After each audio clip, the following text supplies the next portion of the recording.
In a time of war, they risked everything they knew and loved. Not for money or a prize, but for their country. They came from our families, they're part of us. Now it's time to follow in their footsteps.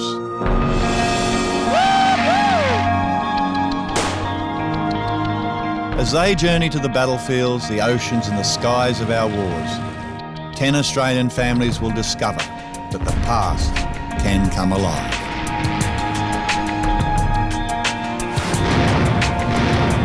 Tonight, Korea, the war Australia forgot. And fighting for his country in two of its greatest battles is regular army soldier Stan Johns. 60 years later, his son Steve will make a personal journey into the heart of that war and discover a side of his father he never knew.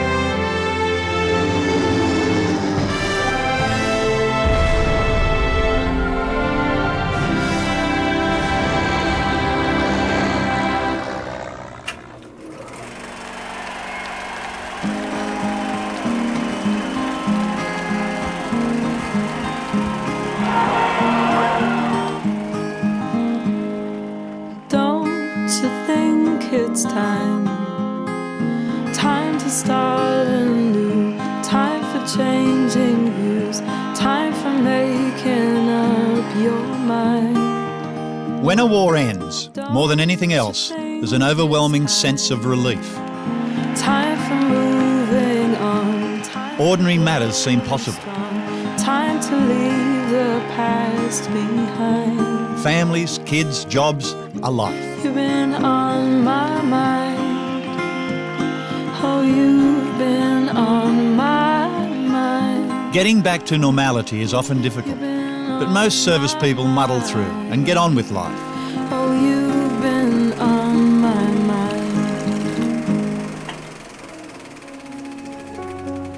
mind. Some, though, never quite fit the mould. Stan Johns was one of those people. His son Steve has conflicting memories of his dad.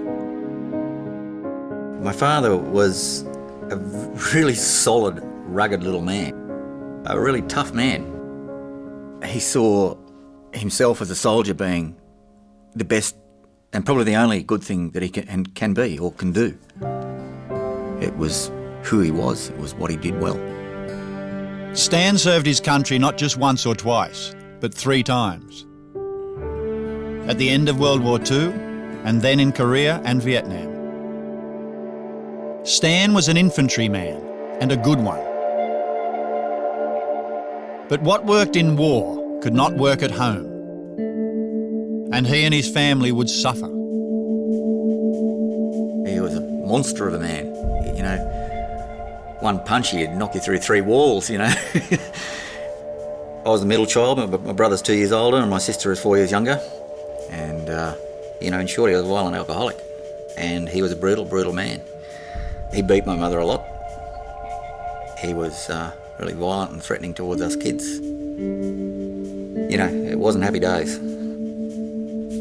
I don't know whether he was a cruel and brutal man before he went to war, or whether the war made him a cruel and brutal man. But all war stories are complicated, and Stan's is no exception. It starts when World War II begins. An entire generation of Australian men grabbed the chance to be the new Anzacs. 1 million Australian men and women served in that war. Sometimes the whole country seemed to be in uniform. Stan grew up in those years, when becoming a soldier would have felt like becoming a man. At 18, Stanley Johns wanted to measure up. But by the time he was old enough to enlist, the fighting was all over. All that was left for the newly trained Private Johns was 2 years in New Guinea, guarding a beaten enemy, It was a frustrating disappointment. To begin to understand his father's military life, Steve Johns met with historian Michael McKernan at the Korean War Memorial in Canberra. The men who came back from the Second World War basically wanted to get on with their lives. They wanted to be civilians again, they wanted to marry, they wanted to have the children that had been delayed by their war service, all that sort of thing. And yet a bloke like your dad, who was much younger, clearly... Who missed out on most of it. Yeah, missed out on all of it, really. Yeah. Would have said to himself, no, I wouldn't mind getting to war if the opportunity came. And that opportunity was just round the corner. By the end of the 1940s, the world was divided into two opposing forces: communism, led by the Soviet Union, and the Western world, led by the United States. It was called the Cold War, but it became anything but that.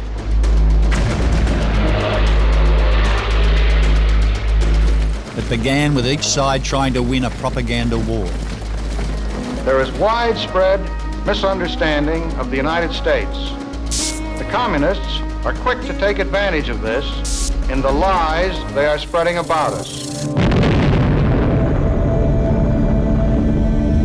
Always at the back of everyone's mind was the terrifying possibility of this: the US and the Soviets at war, and the nuclear destruction of the world.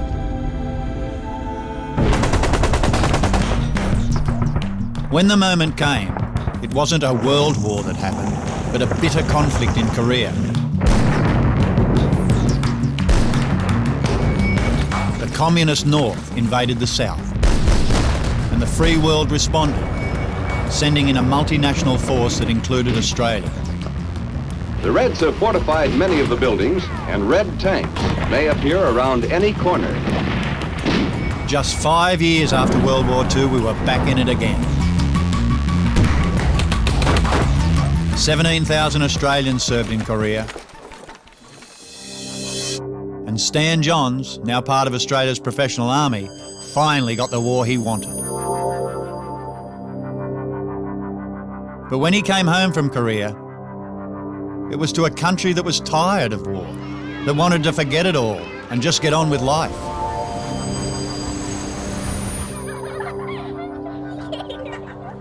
Just think about your dad's situation here.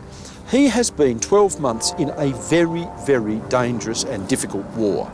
And he comes home, nobody could care less. You know, like there's no parade down the centre of Sydney, there's none of that. Yeah. That's what he expected to get out of war service. Yeah. And that's what he should have got out of war service.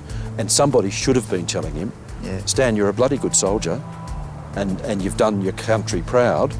And if somebody had been telling him that when he was 22, 23, maybe, you know, that would have set him on another part of his life with a lot more peace and joy in his life. Yeah. Disappointed with army life in peacetime, Stan left the service. He met and married Julia, and they had 3 kids. But life wasn't working out. Stanley never talked about his experience in the war up at that stage. It was just not the manly thing to discuss. He had some really bad nightmares and he would thrash around, and then we'd had some really, really bad run-ins with his temper and his unhappiness and his drinking, and so you just blow your nose and wipe your eyes and you go home and do the best you can with what you could. I couldn't get out of home, away from home fast enough. At the ripe old age of 14, I knew that I had to do that. I really couldn't stand my father by that stage, but I certainly wasn't big enough or bad enough to take him on. And I didn't ever want to see him again. I didn't ever want to speak to him again. It would be a quarter of a century before Steve Johns would see his father. There was 25 plus years there where I never even gave him a thought.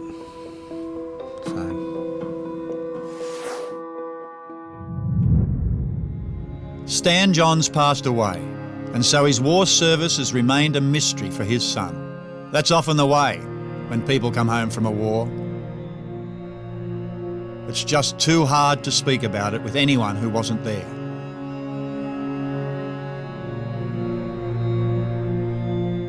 But men who have fought together, faced death together, know each other with a rare and deserved closeness.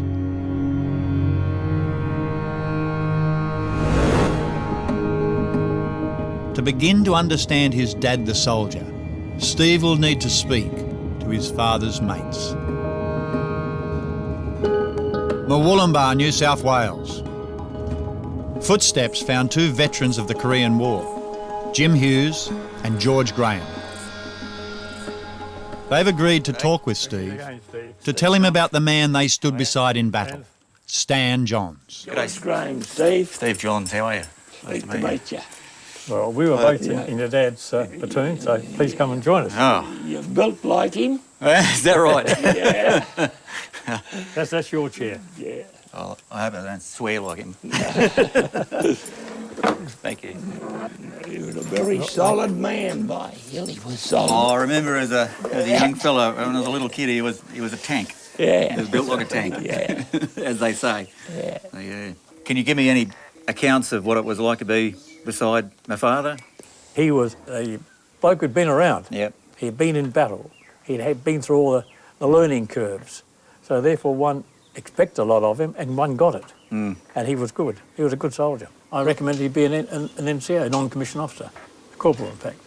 And? And the CO agreed and he was promoted. Is that right? Mm.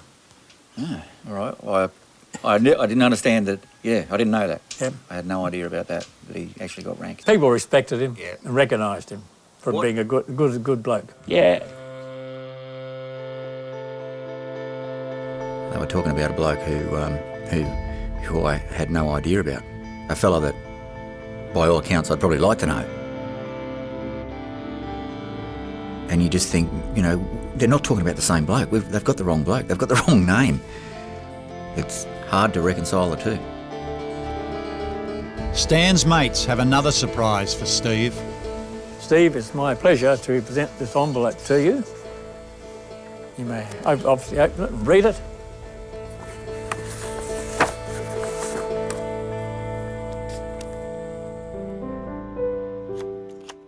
That definitely looks like a visa to the Republic of Korea. Correct. We can tell you so much about your dad, but you're going to go there and see the place that he fought over, and you'll learn an awful lot about your dad. Well, it's going to be an immense privilege, Yeah. Jim, I can tell you. Absolutely. Thank you. Thank you very much indeed. And Thanks for your same to time. you. Thanks, mate.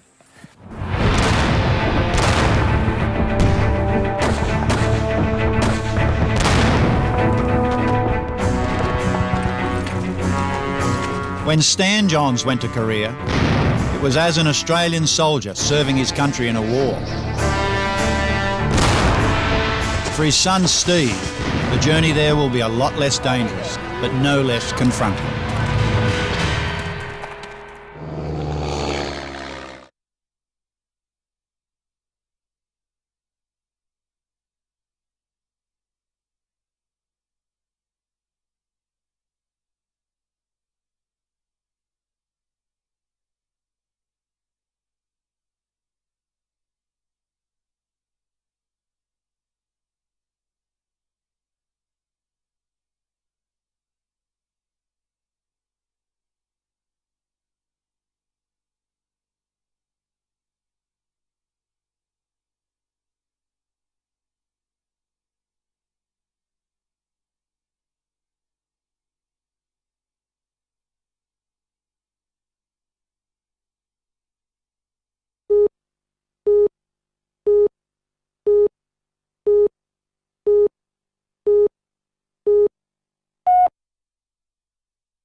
Southern Korea, Yank troops received a roaring welcome from a people who had been under the Japanese lash for nearly 40 years. It's 1945 and the Japanese surrender. All their territories become spoils of war, including Korea. The Soviets get the north, the US the south.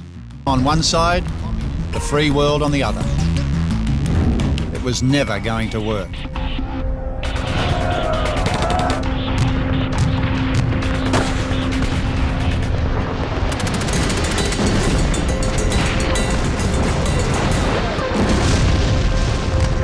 The Korean War lasted for 3 years, involved over 24 countries and took the lives of more than 3 million people. Even so, it's become known as the Forgotten War, particularly in Australia.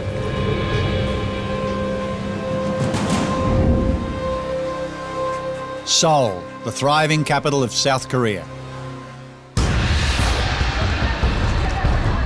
Steve Johns has come here to understand a war that happened 60 years ago, and the part played in it by his dad, Stan.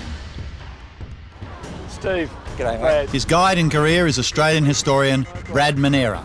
Welcome to Seoul. No, it's a little bit different at home. It's very different to the way it was in 1951 when your father was here. I'll bet, yeah. Uncovering Stan Johns' history in Korea is vitally important to his son. The past is never past till we say it is. Biologically, I am a piece of my father, and his history is my history. Not knowing that history left me in limbo.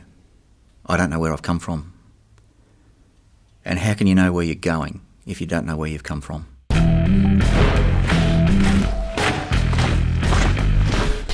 Stan Johns' war began when North Korea sprang a surprise invasion of the South.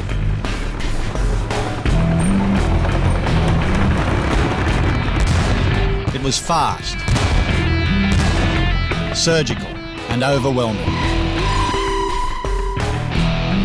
Within weeks, the South Korean forces had their backs to the sea. In came the newly formed United Nations, led by the Americans, and the fight back began on land, sea, and air. Now the war turned into a bizarre game of football. The North Korean People's Army had won the first quarter, but the UN would win the second. Led by the mercurial American General Douglas MacArthur, the UN forces, including Australia, drove the North Koreans back over the line that divided the country, the line they called the 38th parallel.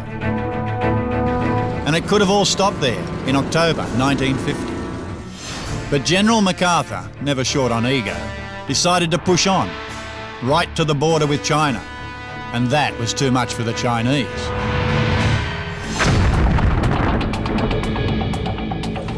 In their hundreds of thousands, they poured across the border and entered the war. By Christmas, they'd driven the United Nations into a humiliating retreat. And on Boxing Day 1950, Stan Johns arrived in Korea, a soldier in the Australian Army, finally able to do his bit. He would meet his fate full on at a place called Capion.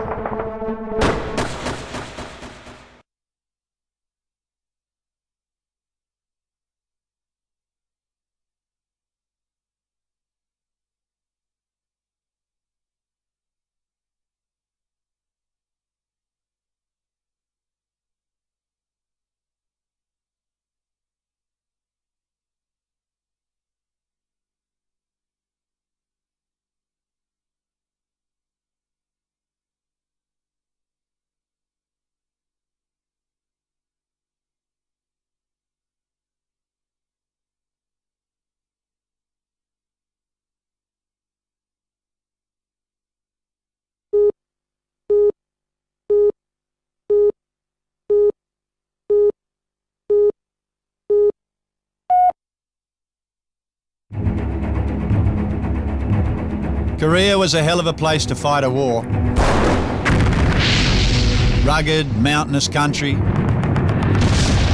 deep valleys, and wretchedly cold winters.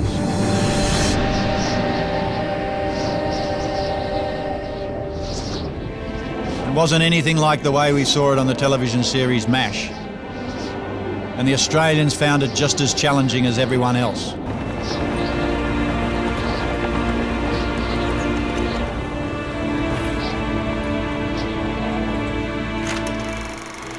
Like this place,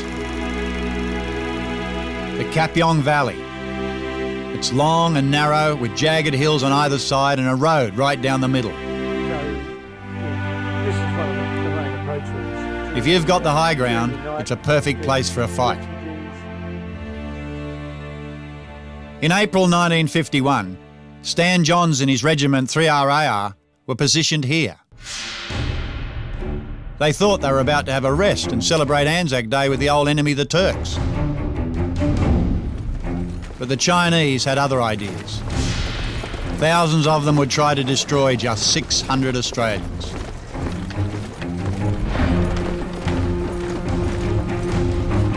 If we'd been walking along this route 60 years ago, we would have been initially part of a refugee column, horse-drawn, bullock-drawn transport, broken down trucks, chaos, panic. There's 20,000 Chinese immediately on their tail.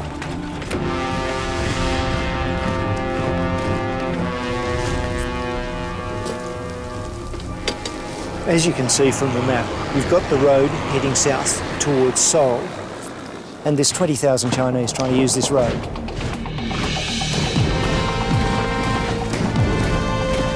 The Australians were hurried into position as the Chinese advance got closer.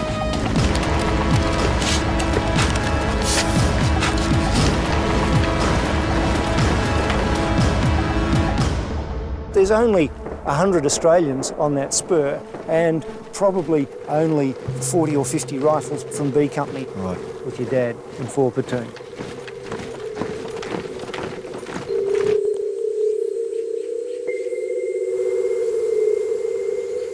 Night was about to fall and the attack when it came would be overwhelming in size.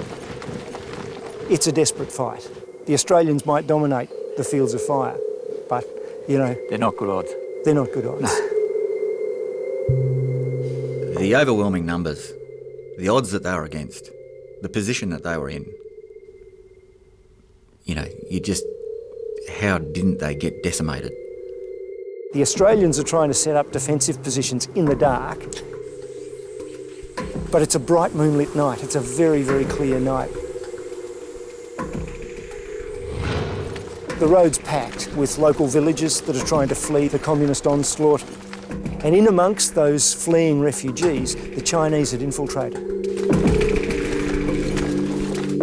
Once the Australians realise that there are Chinese troops in amongst this flood of refugees, the battle is opened with 1 or 2 shots.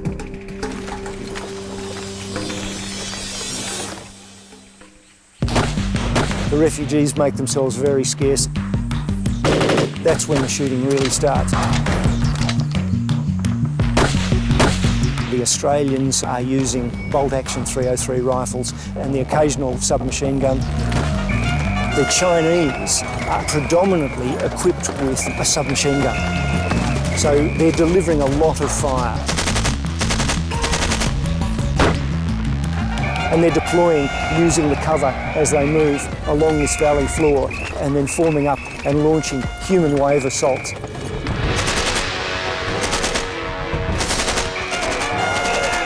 In amongst them are large numbers of soldiers who have just got bags of grenades. They're coming on as a crowd. There's bugles, there's whistles, there's a huge amount of shouting. These guys are using the awe inspired by a large group of soldiers coming on using maximum firepower to try and spook the Australians. It worked against the South Koreans, it had worked against the Americans, but the Australians stood firm. Stood their ground. That's the remarkable thing. These guys can't fall back. There's nowhere to go. You fight from where you're lying.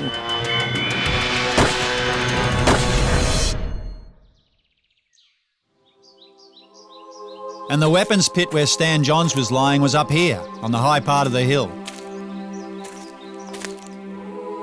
The Chinese attacked in waves, leaping over their own dead. The Australians thought they'd run out of bullets before they ran out of Chinese. But Stan and his mates held fast. Brad has a letter for Steve, written to him by his dad's commander.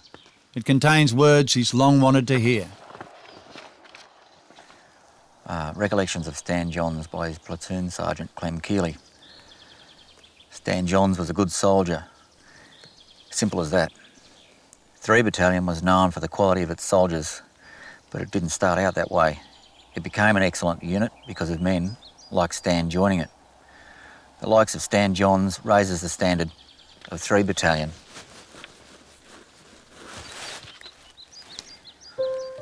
He was a good fella too. He fitted in well with the other men and he was popular. He was quite quiet, but he had his moments and he had real character. He was good with his mates and he really liked them. There are only a couple of us left from 4 Platoon, but he'll be missed by all of us.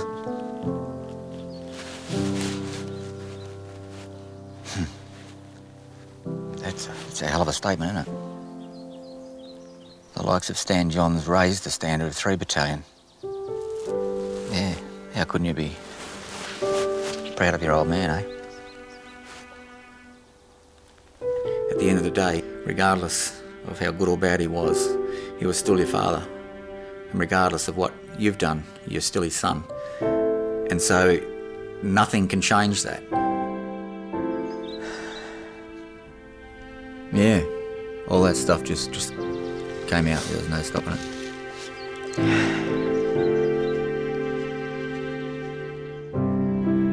The Battle of Kapyong continued right up until the eve of Anzac Day. And through their courage, Stan Johns and the men of 3RAR now had every right to join that honoured tradition.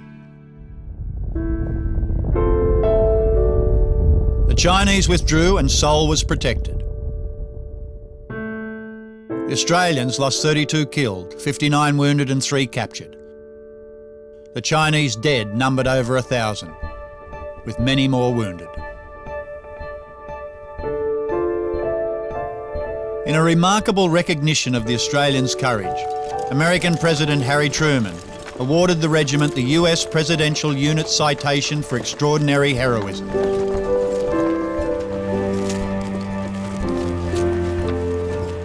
It was an appropriate tribute.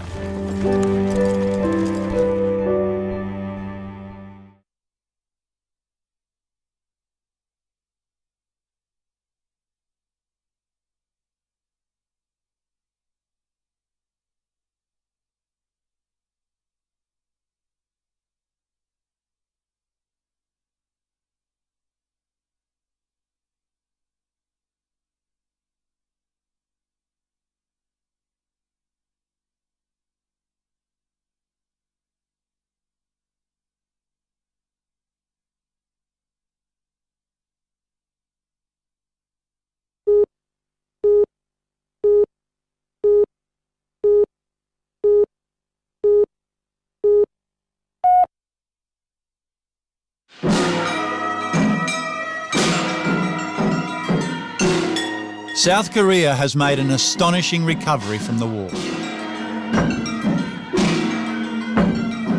There's a population of 50 million, a powerhouse economy, and a cheerful energy in the streets. It's as if they're on fast forward. I was a little worried about getting into a city of over 12 million people because I'm not a big fan of cities at all.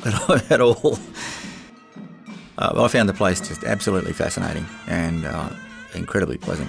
People are very dignified, and I can't believe that only 60 years ago the place was a mess. You know, it was all but destroyed.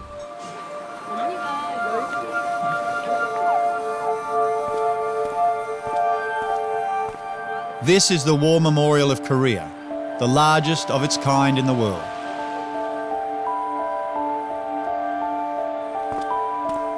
Every Australian soldier who died to free this country is remembered here.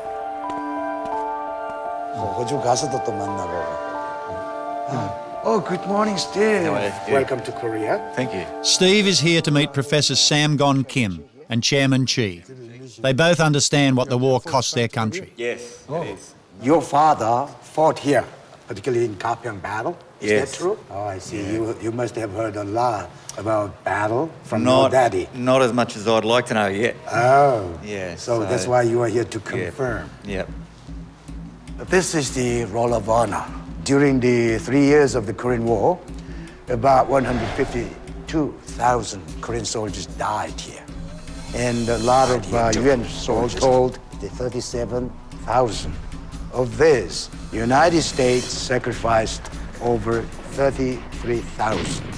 The United Kingdom, 1,000.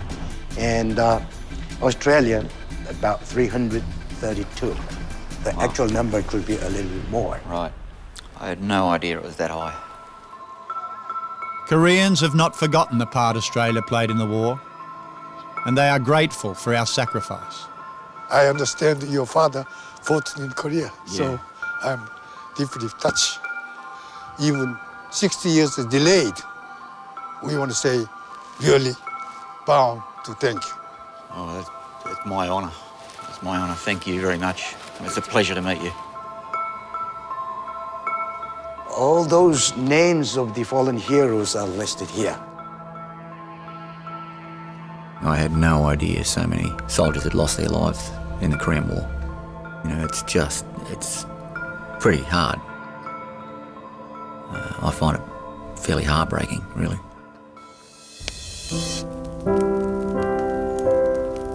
This war was a disaster for the Koreans. It split a nation and separated its people, and still does. Around 3 million civilians died in the war. But even worse was the terrible rending apart of families. There are still people who still can't find their family. Some fathers remember scars of the babies, but still there are people who couldn't find. 10 million. Can you believe that? 10 million. No. That's really a tragedy. Even It's after so many 60 people, years, 60 they are years. still separate families. I think the thing that struck me the most was how much everybody seemed to have a heavy heart about their country being separated from North and South.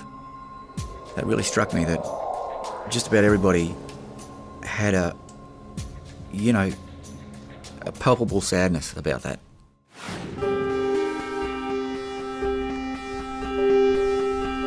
The unification of the two Koreas seems as far away as ever.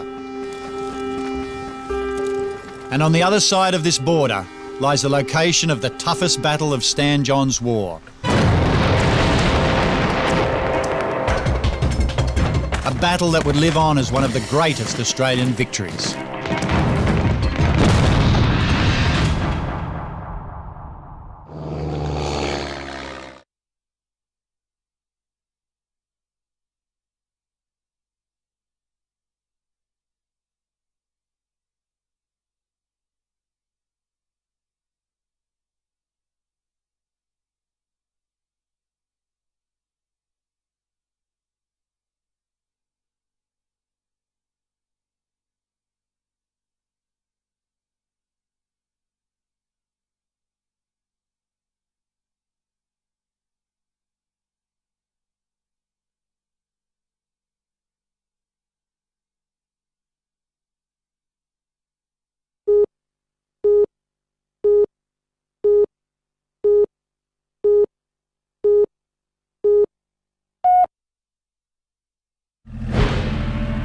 By October 1951, Stan John's regiment had captured every objective it had been given. As another cruel winter surrounded them, they were hoping for a break from the fighting. It was a reasonable hope. Neither side was gaining huge amounts of territory anymore, and the first tentative peace talks had started. But that just began the battles again. The idea was simple. Grab as much ground as you can just in case the guns go quiet.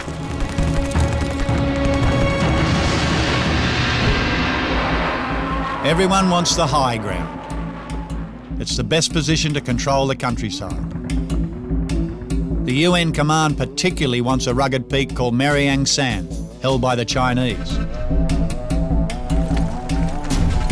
The Americans and the British have both tried to take it, and both failed. Now, along with other Commonwealth troops, the Australians would give it a go. And Stanley Johns would be right at the sharp end. I didn't even know he was at Marianne Sand until it was brought up at his funeral. It's almost beyond what happened at Cap Yong. Just utterly extraordinary bravery. We're not allowed to take Steve to his father's battlefield. It's in no man's land, in the middle of the demilitarised zone, the border between North and South. And it's surrounded by barbed wire and very trigger-happy soldiers. Just to get near it, Steve and Brad had to wear armbands that identify them as journalists. But just as his dad discovered 60 years ago, Steve finds out that it's also a part of Korea that's often covered in fog. Not being able to see it from where we were was, in many regards, disappointing. The fog being down around it and it being in no man's land was almost like my life has been for the last 50 years and the relationship with my father. I had no idea what he did. The Battle of Marianne Sang has become legendary in the history of the Australian Army, and Brad Monera will tell Steve why. But this will give us a chance to try and get a sense of the topography through the fog. This is a map of the area of the Battle of Marianne Sang in October 1951. Right. We've got the Imjin River curving in. That's the river in front of us right here. So what was their objective? To get up onto the summit of Hill 317 over here, Marianne Sang. Because it's so high, it enabled observation over the valley and right down to the river. Down below the peak in the valley next to the river, Stan Johns and the other Australians were huddled in small groups waiting for the attack to begin. They knew the Chinese had the advantage of height, and they knew they were seriously outnumbered. Again. This will be as tough a challenge as they have faced in Korea. The battle began when the 3rd Battalion, the Royal Australian Regiment, moved along the Imjin River and from there then assaulted this main range, and they ran the ridges. They made a leapfrogging attack, one company passing through the next as they climbed this succession of hills up until they take the summit of Hill 317. Stan Johns was an older, experienced soldier with fresh young reinforcements in his platoon. They'd never been in battle before, so he watched over them as they crept quietly through the dark, waiting for the go signal. When they got to their start line, it was fog like this. It just extraordinary. And you've got this combination of experience, blokes like your father who'd fought at Cap Yong, a lot of World War II blokes that had come right through that early phase of the Korean War, and your father's platoon was commanded by a very young, very fresh second lieutenant, a man who I believe you've already met, Jim Hughes. We started at 3 o'clock in the morning, so we were competing with fog and darkness, each one holding on to the person in front of them, holding on to their bayonet, in fact. If you haven't got fear, you're not normal. But you see, it's better to fire yourself than be killed yourself. We didn't let them know we were coming. We came from a direction they didn't expect, and we literally crept up on them. Fine soldiers. That's a hell of a manoeuvre. They're also inventive. They're trying new things. He's not using artillery. Traditionally, you would expect that if the enemy are occupying a position, then you soften it with artillery before you put your infantry in. In this case, surprise was essential.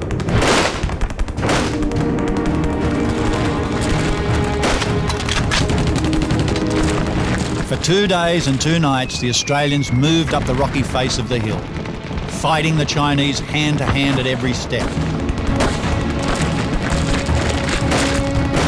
It was bitter, bloody fighting. And they took the summit of Marianne Sang.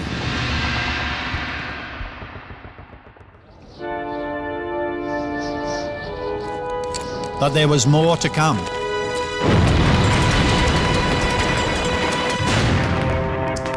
The Chinese still held another hill, and if the Australians didn't take that as well, Chinese artillery would blast them into oblivion. It was a battle that went for days, a fight in which your father's platoon was very heavily involved.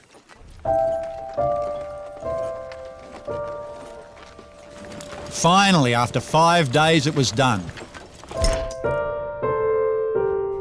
The exhausted Australians had lost 20 men and won where others could not. It was our greatest feat in the entire Korean War. And in recognition of his courage and skill, Stan Johns was promoted. Which meant that he himself was leading patrols and taking them out. And that's what he was doing as a section commander. He was a true and tried soldier.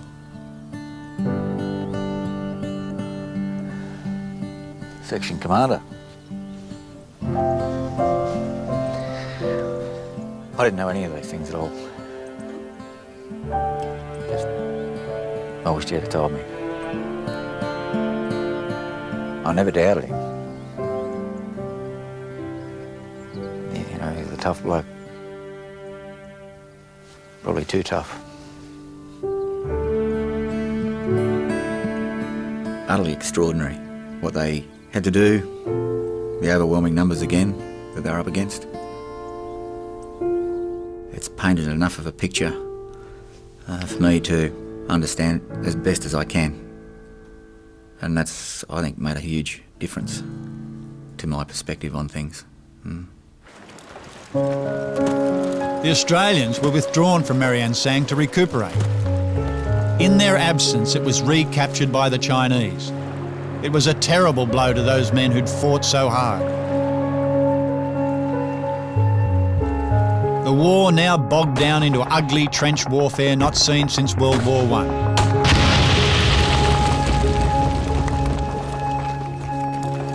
But Stan Johns had come to the end of his year-long tour. He headed for home and the rest of his life.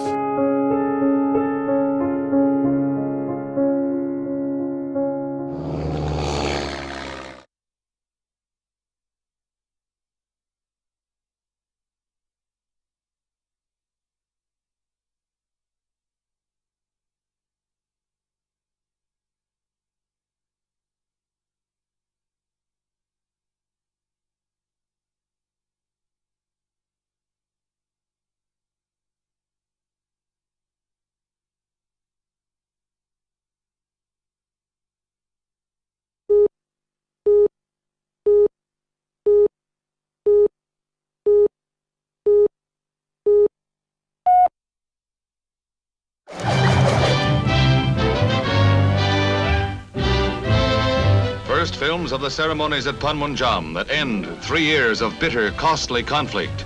A UN Honour Guard is on hand at the newly built... The Korean War came to a stop on July the 27th, 1953, when the armistice was signed. The border was drawn just about exactly where it was when the whole damn thing started, 3 years before. And even today, the war still hasn't officially ended.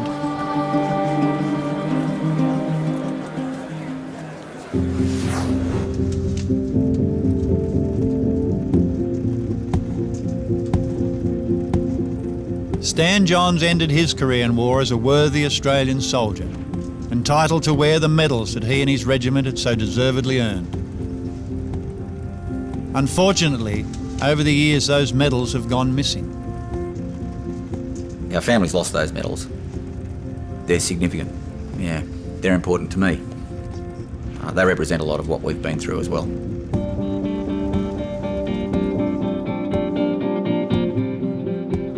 Steve Johns began this journey hoping to find a part of his father's history to honour, to respect, and he did just that.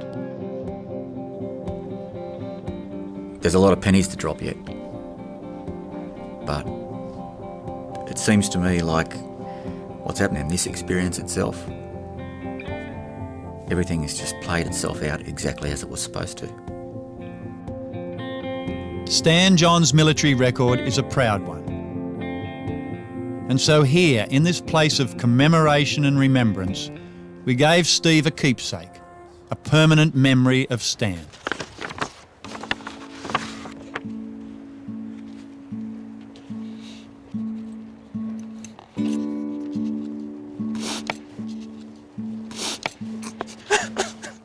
Listen to me.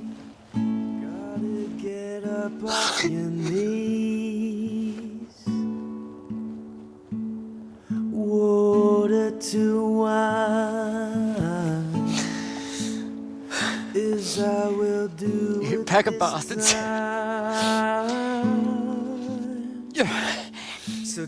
I cannot explain what they mean. I don't know what to say. I feel pretty lame in amongst all these blokes. It's over now. Nobody can understand how much his medals mean to all of us. You know, my brother, my sister, me and my mother. You know, I've always known that he was a great soldier, but I didn't have anything to prove that in my own mind. I didn't have any stories, I didn't have any details. The only connection I have to that is those medals. Regardless of who he was as a father, there's this other bloke who was a great soldier. And that's what those medals stand for. They have significance beyond comprehension.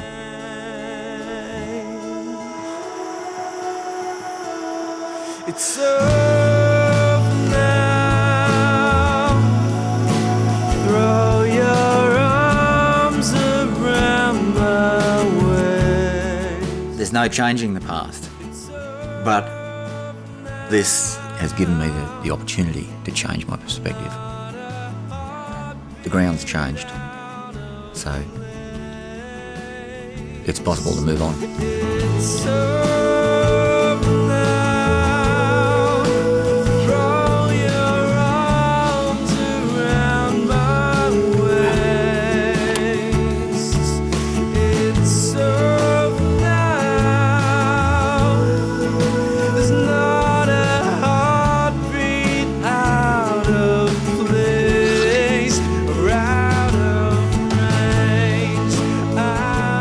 It means a great deal to me. Out